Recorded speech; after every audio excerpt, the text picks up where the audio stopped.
I walked through the door, the weight of the day pressing on my shoulders. The exhaustion hit me all at once, the kind that settled deep in my bones. All I wanted was a hot meal, a moment of peace, and maybe some time to share with my wife. Was that too much to ask for? But instead I was greeted by silence. The house was still, almost unnervingly so.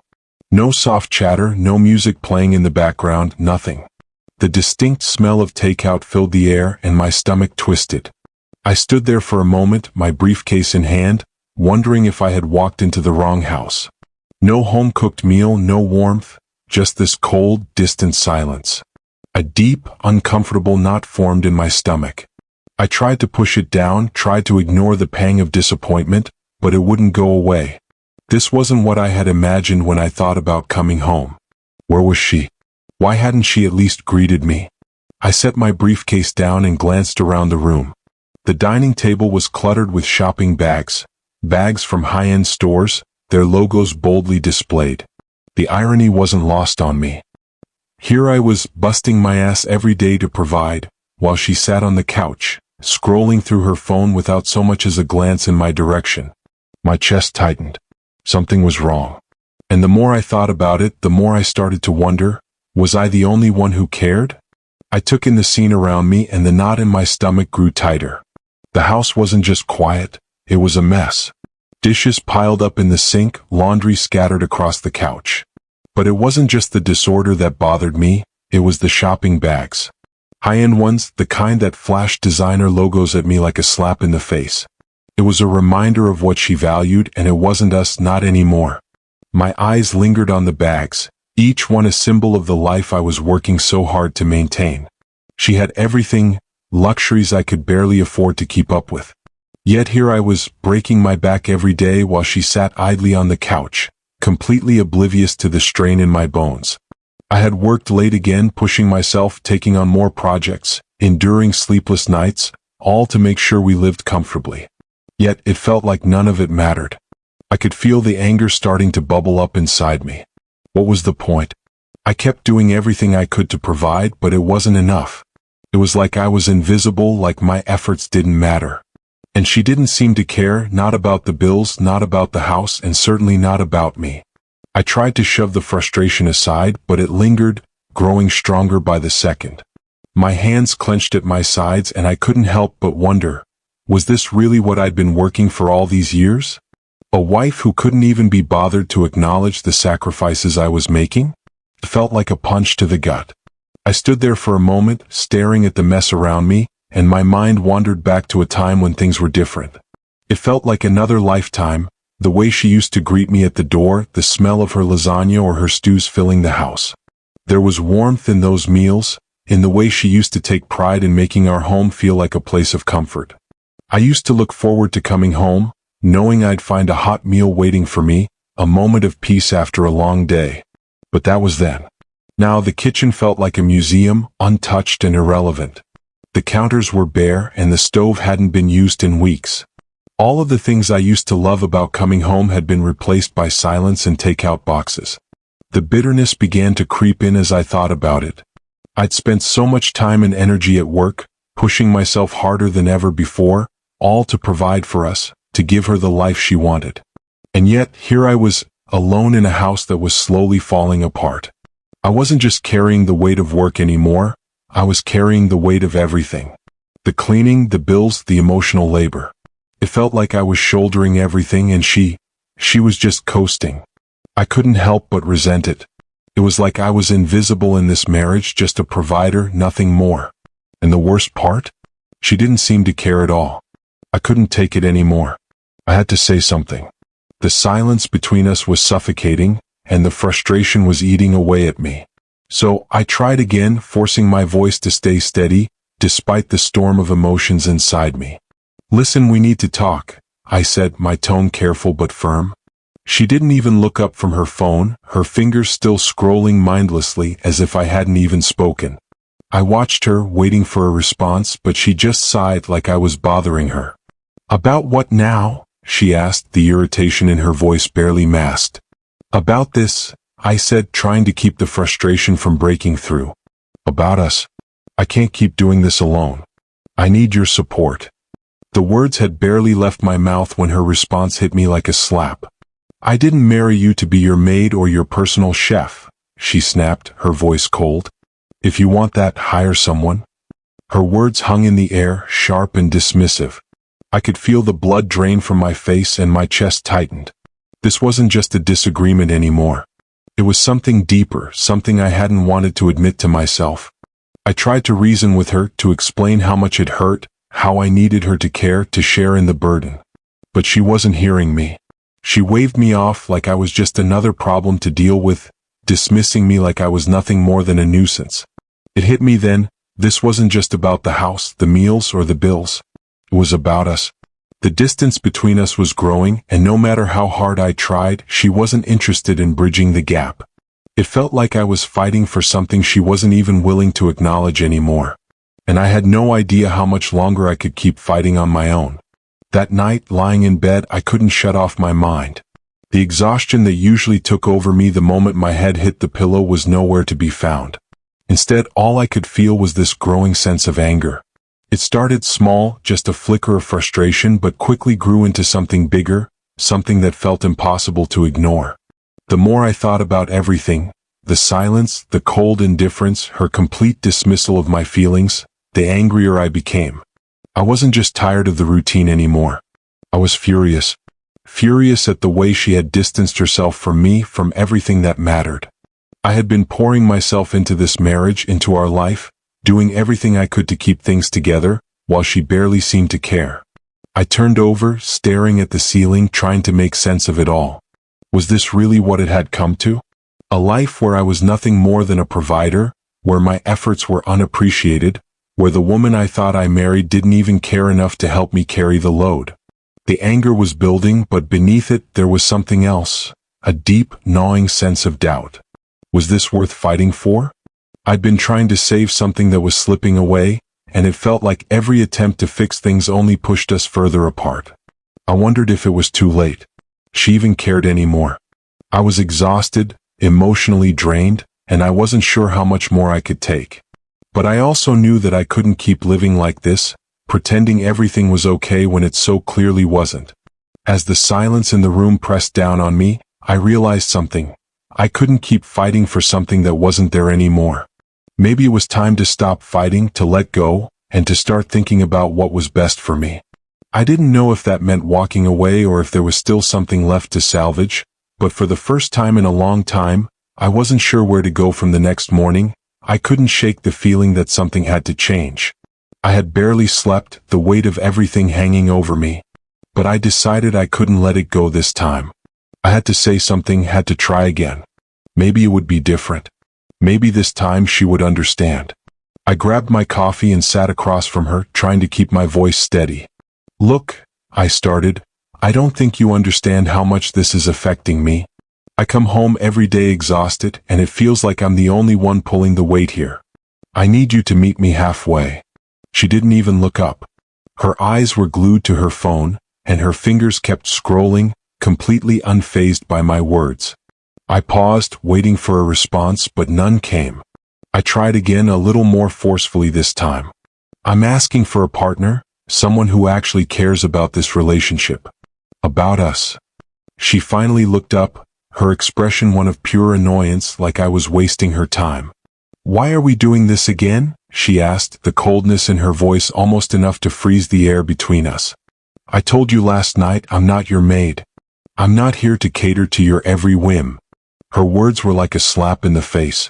I could feel the anger rising, the frustration I had been holding in for so long threatening to spill over. This wasn't a conversation anymore.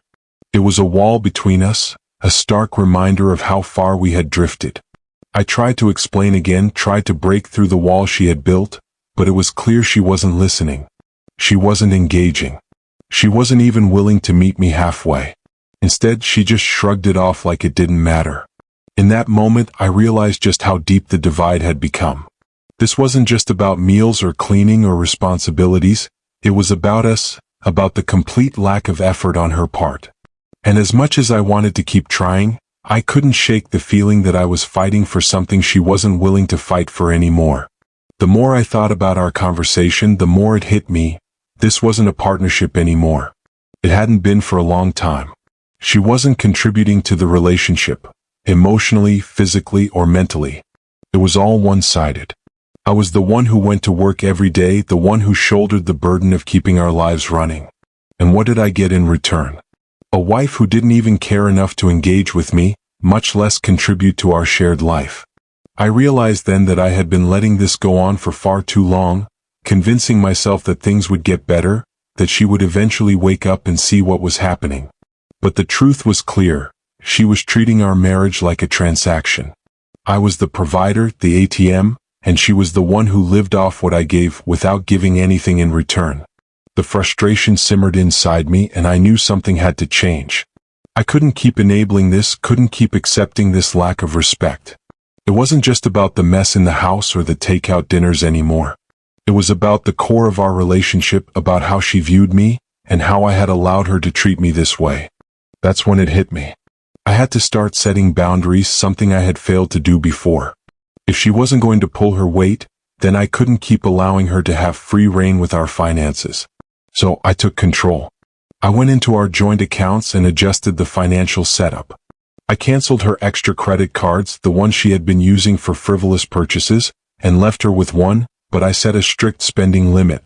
If she wanted to buy something beyond that, she would have to figure it out herself. It wasn't about being controlling, it was about drawing a line. About making her face the consequences of her detachment and laziness. I wasn't sure how she would react, but I knew this was the only way I could regain some sense of control over my own life. I couldn't keep giving and giving without getting anything in return. This was the first step in taking back my dignity, even if she didn't understand it. The next evening, she stormed into the room, holding her phone like it was a weapon. Her face was flushed, her eyes wide with irritation. "Why is my card being declined?" she snapped, her voice sharp with disbelief. I didn't look up from the book I was reading. "I adjusted the limits," I said, my tone calm but firm. "If you want to spend more, you're going to need to start contributing." Her eyes narrowed, the anger in her face morphing into something colder, more dismissive. "Contributing?" she repeated, her voice dripping with contempt. "I'm your wife, not your employee. What the hell is wrong with you?" I set the book down and met her gaze. There was no turning back now. I wasn't backing down. "I'm your husband, not your bank," I replied, my voice steady despite the tension in the room. "If you don't want to help with the house or the relationship, then you're going to have to start helping yourself financially. No more living off what I provide." The tension between us crackled, thick and heavy. She stood there, seething, unable to grasp the reality I had just set in front of her. She had always relied on me to take care of everything, financially and emotionally. And now, when I finally stood up for myself, she couldn't handle it. Her face reddened with fury, but I didn't flinch. "You're punishing me because I won't play housewife for you?" she spat, her words sharp like daggers. "That's pathetic." I remained calm, choosing my words carefully. "No," I said. "I'm setting boundaries. You don't want to contribute to this partnership? Fine. But you don't get to live off my hard work without accountability." For a moment, her expression faltered, as though the weight of what I'd said had sunk in. But then she scoffed, crossing her arms and stepping back. "Fine," she muttered under her breath, but I could see the anger in her eyes. As she stormed off, I could feel the shift in the air. It was no longer just about the money, it was about respect, about me finally demanding it. The dynamic between us had changed, and I wasn't sure where it would lead, but I knew one thing for sure. I wasn't going to let her take me for granted anymore. Over the next few days, I watched her closely. At first, it was subtle, small things I noticed when I wasn't looking directly at her. I caught her pulling out old clothes from the back of her closet, clothes she hadn't worn in years, trying to make them work because she couldn't afford her usual impulsive shopping sprees. It was almost pitiful to watch, the way she hesitated, the discomfort in her movements, as though she was realizing that her lifestyle was slipping away from her. Then one evening I overheard her on the phone with her spa, hearing the voicemail from them about a missed appointment. She quickly deleted it, but the desperation in her eyes as she stared at the phone said it all. She wasn't just missing out on luxuries anymore, she was starting to feel the consequences of her actions. The life she had built, the comfort I had been providing, was beginning to crumble. The change was small at first, like the shifting of sand beneath her feet, but it grew. She started avoiding me more, spending time out of the house with her friends, though I could tell it wasn't just because she wanted to. I overheard her on the phone with them, complaining about me, painting herself as the victim. But I wasn't fooled. I knew what was really happening. She was finally feeling the weight of the reality I had set in motion. I didn't care. She had done this to herself. I had been patient for so long, but now the silence between us was more than just a lack of conversation. It was the growing distance between two people who had stopped understanding each other. One night, I walked into the kitchen to find her sitting at the table, staring at her phone. Her nails were chipped, her face was tired, no makeup, no fake smile. She looked like someone who had been stripped of all her comforts, someone who had finally been forced to face the reality of her choices. "I'm doing everything I can to make this work," she said quietly, her voice almost breaking. But it wasn't a plea for my understanding. It was a reflection of her own realization that the world she had built on my back was gone, and she didn't know how to rebuild it. For a brief moment, I almost felt something, pity maybe? Or maybe it was just relief, knowing that she was starting to see the cracks in her carefully constructed image. But then it hit me. It was too late. Too much had been done, too many chances had been wasted. Her emotional growth, as real as it might have been, came too late to save what was left of our relationship. The damage was done and nothing could fix it now. By the time I woke up that Saturday morning, I knew what I had to do. I had given her more chances than anyone should, hoping, waiting, thinking that maybe, just maybe, things would improve. But they hadn't. They weren't going to. I walked through the house, the quiet almost suffocating, but this time it felt different. It wasn't oppressive, it was liberating. The weight that had been hanging over me for so long, the frustration, the resentment, it was gone. And in its place was a clear, calm sense of finality. I couldn't keep doing this. I couldn't keep hoping for something that wasn't there. For the first time in years, I felt like I was ready to make a decision that was entirely about me. Not about her, not about us, but about my own well-being, my own peace of mind. I grabbed a roll of garbage bags and started packing her things. Clothes, handbags, shoes. Each item I packed felt like I was shedding a part of the weight I'd been carrying. It wasn't about the material things, it was about taking control, about finally standing up for myself. She didn't wake up until I was nearly finished. When she walked into the living room, rubbing her eyes, the confusion on her face was almost comical. But that confusion quickly turned to disbelief and then to anger. "What the hell is this?" she demanded, her voice sharp, her posture defensive. I didn't flinch. "This is me moving on," I said calmly. "I've been carrying this relationship alone for too long and I'm done. You need to leave."